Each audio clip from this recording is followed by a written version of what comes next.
Hi, everyone. I'm so excited to be here today. Hi, Facebook. I hope you guys are having an amazing day. I am here with a really amazing entrepreneur, Chad Stenzel, who has 20 years in the sales industry and actually owns his own training franchise right now in Norfolk, Virginia. So, Chad, thank you so much for being here today with me. Jacqueline, it's my pleasure. I'm excited to do it. And Chad was actually on a trip and he kind of stopped along the way to be able to do this. So I hope that you guys really find some value out of this because he's really set aside some time for this. So, what attracted you to the sales profession, Chad? Well, sales and sales training in particular has been something I've enjoyed, I guess, my whole adult life. I love the idea of selling, and I was first introduced to it probably when I was still in college, and I got involved with a network marketing company at the time, and I was introduced to this concept of personal development and sales training, and I really it really rang true with me. It rang true with me, I should say. Just people like Zig Ziglar and Jim Rohn, and reading books like Think and Grow Rich. I started reading all those things and listening to some of those speakers, and I knew that that was something I had a great interest in. I wasn't sure at that time that it was going to lead me into a profession very similarly to that, but that's where it started from. So it's been something I've had an interest in for a long time. I love that. And I think a lot of people don't realize how much personal development goes with the sales industry and how like really secure you have to be and how much you have to step outside your comfort zone. So I really love that. Absolutely. The toughest, for anybody in any type of sales, I think that we always say the toughest territory is that 6 inches between your ears. And it doesn't matter who you are, what you're selling, what you're, and all entrepreneurs, by the way, are salespeople, right? Whether they want to admit it or not. If you're an entrepreneur, if you're somebody who wants to run your own business, at some point, you're going to figure out that, this is a sales-driven business. Nothing happens, nobody gets paid until we sell something. So right. That's something that we all have to work through and overcome. Oh, yeah, absolutely. And even if you're someone who's achieved a lot of success, you still have to take care of that personal development because that 6 inches can be the difference between you continuing to be successful or completely and totally derailing where you are within that success. Yeah, 100% agree. And the interesting thing is, as you meet more and more successful people, and when I talk to people who I think, they're levels far above me, and if you get a chance to talk to them, you figure out they've still got the same challenges they have to work through. They've just gotten better at, moving forward and working things that we all run into. So that's something that I take comfort in, knowing that even people at the very top have those same self-doubts, but you figure out how to move forward and keep pressing on even through those. I love that. Thanks for sharing that, Chad. So, what are some key things that have kind of helped you along the way to achieve such amazing success? Because you started out kind of like in the corporate world with sales, and now you own your own training franchise where you're actually training people, how to do this. So, what were some key things that helped you along the way? Well, I think the first thing, if you're going to go into business, the first thing is you have to be passionate about what you're doing. In my experience, I couldn't succeed. In fact, I've tried in other businesses and tried to do things in the past, but I may have loved the idea of making the money. I may have loved thought it was a good opportunity, but if it wasn't something I was completely passionate about, for me it was hard to stick to that, because you're going to run into obstacles, you're going to run into walls, and things are going to get bleak. And if you're not passionate about the mission behind it and what it's all about, it's really hard to keep going. So for me, I think one key is to find something you're extremely passionate about. The other thing I would say is you've got to have, whatever you're doing, you've got to be able to plug into a system that's dependable, reliable. And so that's something that I found is, for me, finding Sandler training methodology worked really well. Because it was something I knew a little bit about. It was something I believed in, and it was proven. So that made the entrepreneur part, much easier for me than if I had to reinvent the wheel myself. So I think, finding something that that has a system in place, something that's very replicable, makes it much easier to be successful as an entrepreneur. Oh, yeah, definitely. Especially when there's a system in place. So, you talked a little bit about like, what makes you passionate about this and like the personal development side. And you talked about having this system that's helped you achieve what you've achieved. So, what kind of obstacles did you have to overcome to get to where you are today? Well, for me, I would say the couple of the biggest obstacles. Number one, I think the biggest obstacle that I faced, and it's probably one that a lot of your folks, if they're thinking about going to business or they have faced, is just the obstacle of getting started. I spent probably at least 4 or 5 years knowing that what I'm doing now is exactly what I wanted to do before I had the guts to actually do it. So there's a lot of that. Well, boy, this sounds great, but the most of conventional society would tell you, stick with a comfortable job. If you've got a comfortable job, stick with that. Stick with a company. They say that's where security comes in, and so you've got to get past that. You realize eventually, number one, that there really is no such thing as security, even if you're working, quote unquote, for a corporate position. But the second thing is you got to be able to take that leap and have faith in yourself. So that was probably the first initial, biggest obstacle, was just getting off the sideline and doing what I knew that I wanted to do and had known that I wanted to do for quite some time.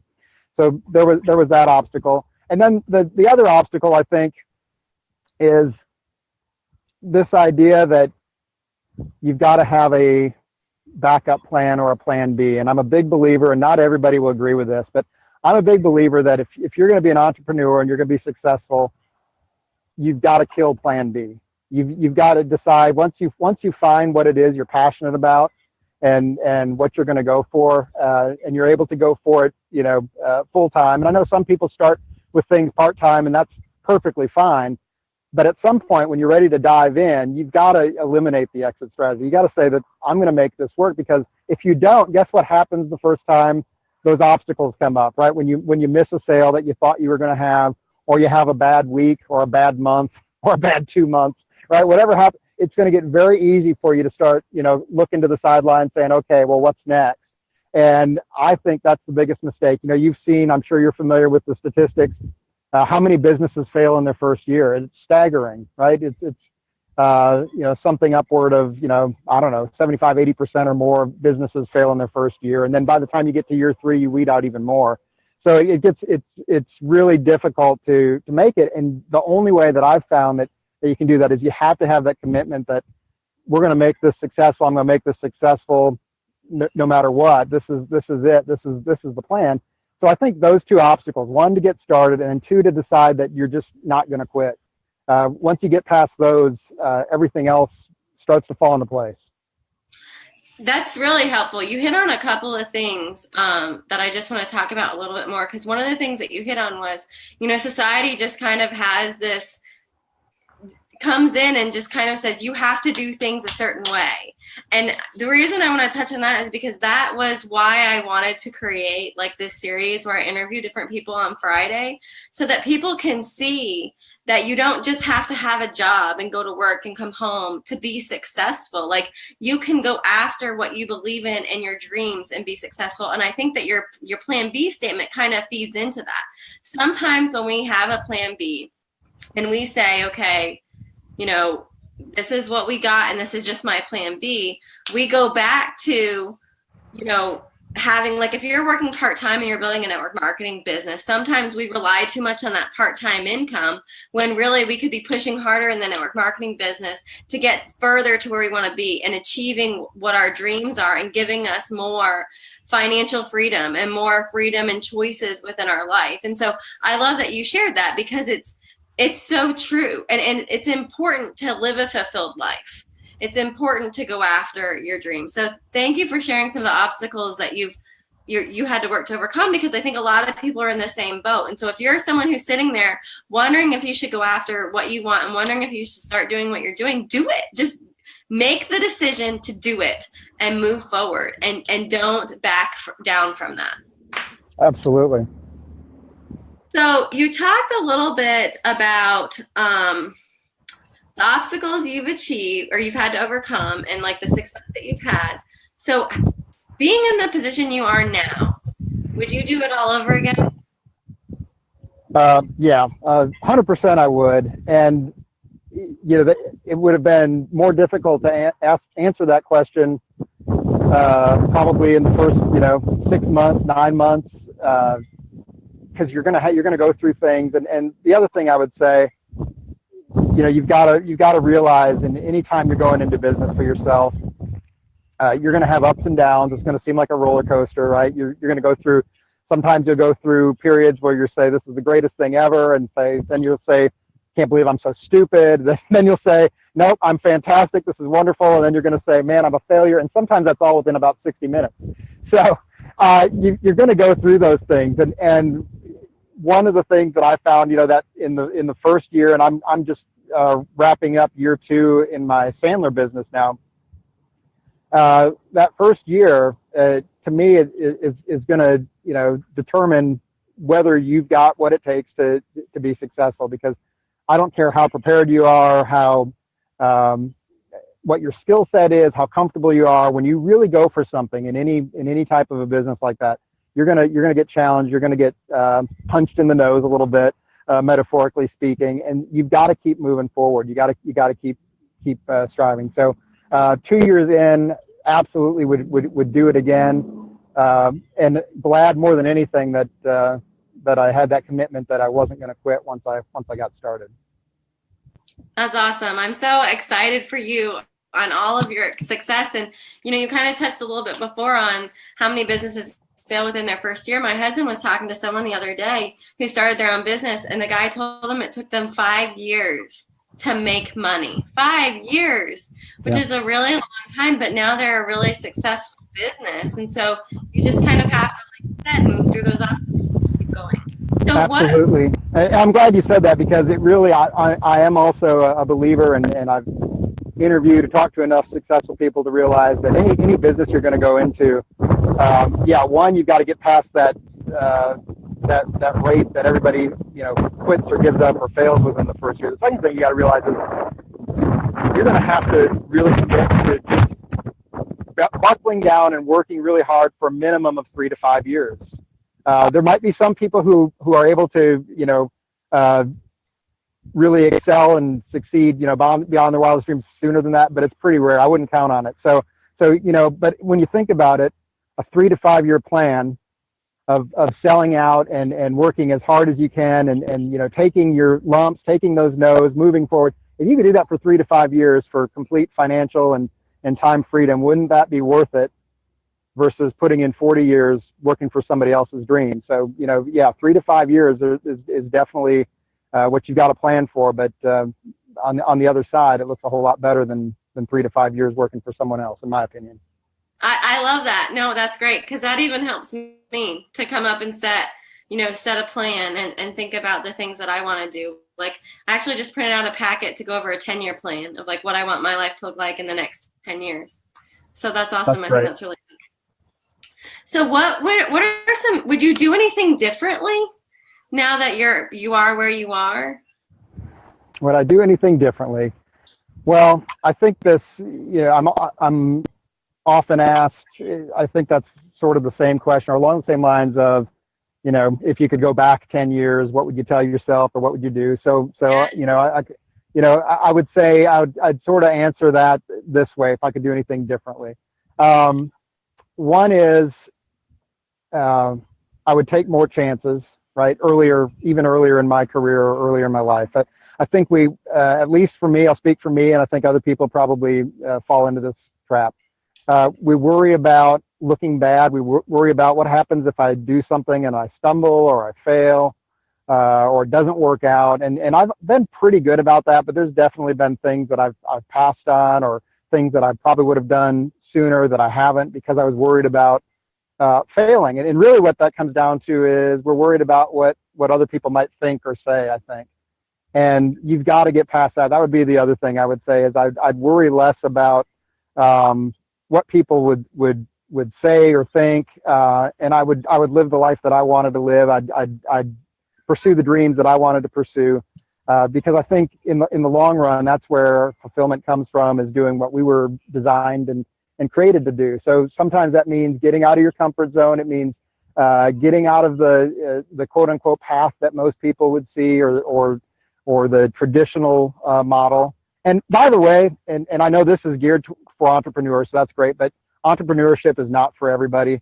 There are some people who are perfectly content working for others. That's great, because, as entrepreneurs, we need to employ those people, right? So that's okay.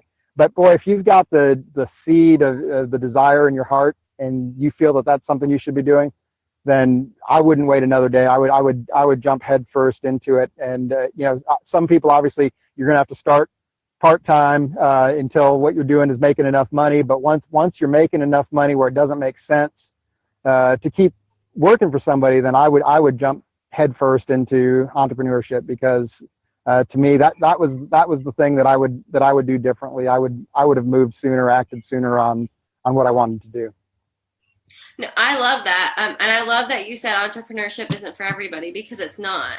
It does take a certain kind of person who is really passionate about what they want to do, who is willing to put in the work to do it, because it may be, that you, like you said, you work really hard for 3 to 5 years.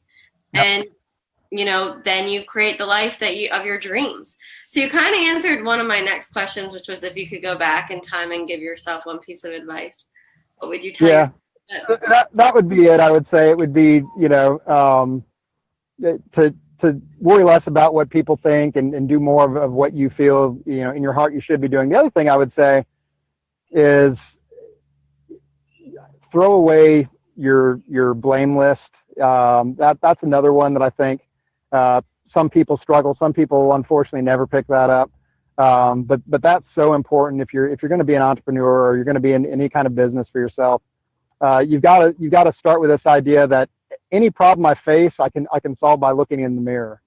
And so one of the things I would say is whatever you've been through, or problems you've had with people, with companies, with organizations, you've met with the comp plan somewhere you were, or leadership, whatever it is.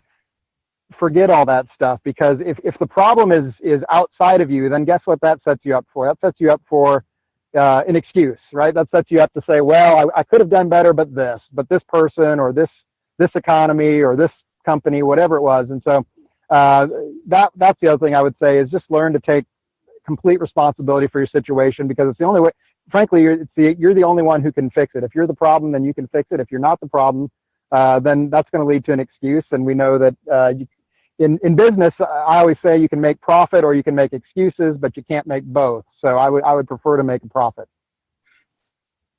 I love that. I love so much about that. Thank you for sharing that. So you kind of talked about, like, we kind of went through your career a little bit. You talked about what's helped you achieve success, what obstacles you've had to overcome, and how business is hard in your first 3 to 5 years. And I know that you're in year 2, right? You said 2. So yep. Just being in year 2 and like living a more fulfilled life, how have you created more freedom in your life today? And whether that be, maybe that's not so much time freedom because you're in year 2 of your business working really hard, right. But, more like fulfillment, or just anything, any type of freedom. Sure. Well, I mean, let's start with the idea of fulfillment. If you're doing what you're passionate about, if you're living your life's mission, it doesn't really feel like work. It doesn't mean that it's always going to be pleasant. It doesn't mean that you're not going to have rough times or rough days. But when you're really truly passionate about it, and this is what you should be doing, you count it all joy, right? So to me, that's a huge thing. You certainly, as an entrepreneur, you do have freedoms. I worked, as you said, in the corporate world, to not have to answer to management who you may or may not agree with always, or they ask you to do something that is completely ridiculous, right? So right away, I think there's just a personal freedom that comes with that. Now, with that freedom comes responsibility, of course, also. So if something goes wrong, guess what? There's nobody for me to point the finger at. As I said, I got rid of my blame list. So So there is certainly a freedom in that. As an entrepreneur, even yes, and I'm still finishing up year two, but there's still a certain time freedom. I certainly have clients that I've got to meet with at certain times, and even if you're leading a team, that's never going to go away. Let's just make sure you understand if you're in business for yourself, 3 to 5 years can completely change your life, but you're going to continue to work, right? So you're going to continue to either be recruiting people or finding customers. I mean, that's never going to end. But what it does for your life does change completely, and it opens up so many more options than you would have had previously. So there is a certain amount of freedom in that. If I don't book training or a certain day, then I can choose to do what I want to do, and it's up to me to fill that with things that make sense. So there is a freedom there. Financially, starting to see some of those benefits. As I said, year one was more of a struggle. We had, we've had definitely some victories this year. And I don't share this this is not just to give you a flavor, because I know people are always at different spots in their pursuit and on their journey. But had an opportunity with one client this year where we were able to do some training for them. And in 4 days, I did 4 days of training for this organization, and what they paid for that was more than I made annually for most of my career. So that was a pretty amazing experience. And I don't say that like that's the norm necessarily, but it's right. Just amazing when you stick with it, what starts to happen. But it doesn't happen unless you commit to continuing to move forward and continuing to do the work. So you've got to put in the time, the work. And the other thing I would say, and I know I'm probably getting off track here, you can tell that I get excited about this and I ramble a little bit, Jacqueline, so I apologize. But the other thing I would say is learn to track your behaviors and forget about results. Too many times, and this is what I teach, I teach a management leadership course once a month for companies that send their folks in. And that's one of the things I talk about all the time is you should be tracking your people's behaviors and not be so concerned with the results, because if we are tracking results only, we tend to lose sight of what actually brought those results. And so I'm a big believer in celebrating the behaviors. What is it you should be doing every day, every hour, every week? And if you'll do that, if you'll keep good track of those things, the results will come. So that's one of the lessons learned that I certainly use and that I try to teach other people.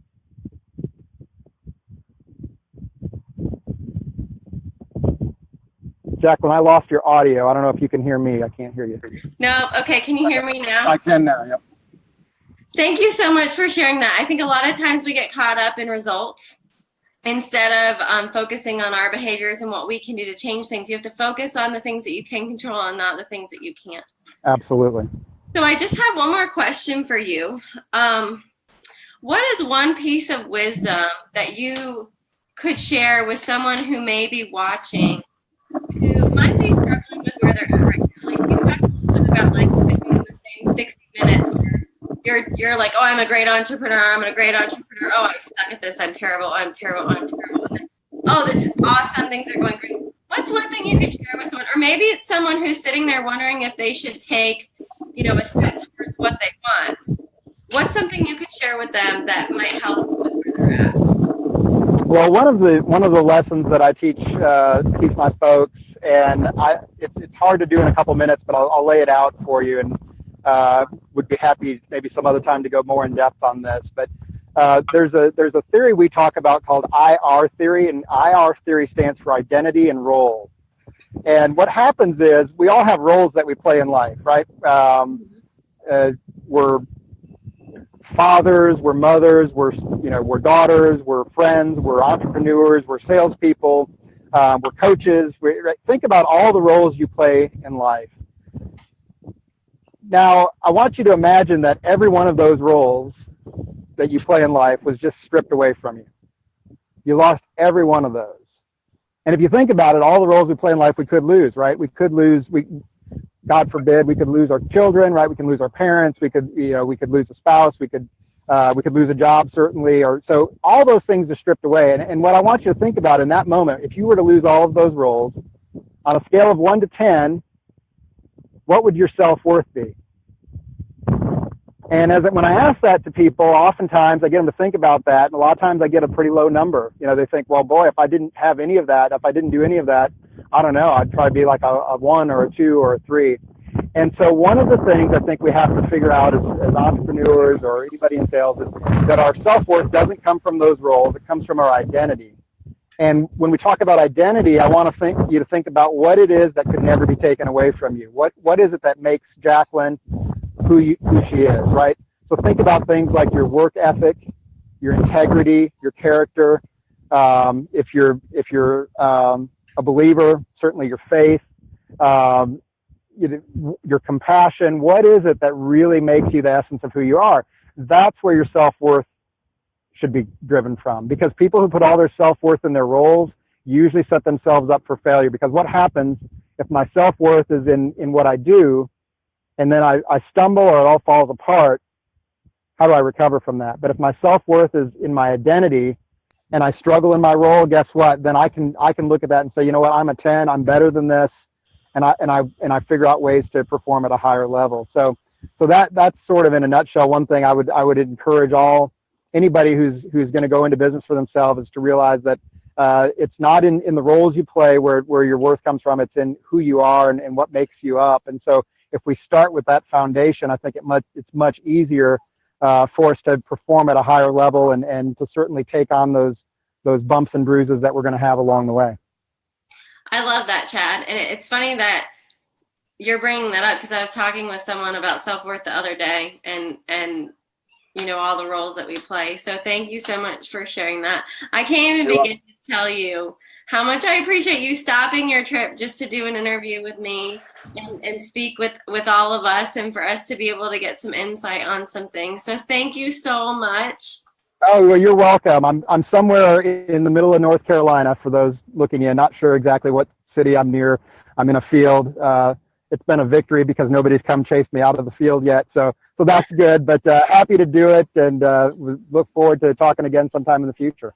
Yeah, I would love that. I would absolutely love it. Well, thanks again so much. I hope you guys all have an amazing day. I hope you got some kind of value out of this today, and I hope you have a wonderful weekend. Bye, everyone. All right, thanks.